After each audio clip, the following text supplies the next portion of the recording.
Welcome to Kirsty's 90-second whiteboard theories. There's 90 seconds on the clock, James. What's the question? Kirsty, where does motivation come from? Where does motivation come from? Okay, so there's actually loads of different ways that we motivate ourselves, but there's just perhaps the most interesting for us is we have two motivational states as humans. We have one called an away state and something called a toward state.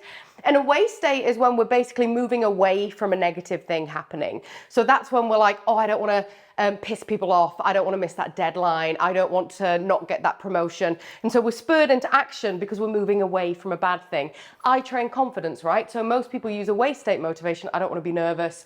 I don't want to feel my anxiety anymore. That's away state. Away state's good, but because it's based on fear, essentially, it can increase stress. It can lead to burnout. So we don't need to get away from away state motivation, but it can also be really nice to add in this toward state motivation.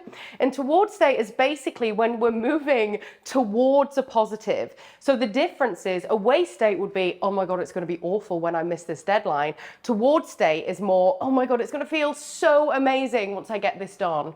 It's largely semantic, but if you want to add in a bit more toward state motivation, questions like what am I excited about? What's good about this? Yeah, that's where motivation comes from, in part. I've still got time on the clock. I'm killing it. 3 seconds.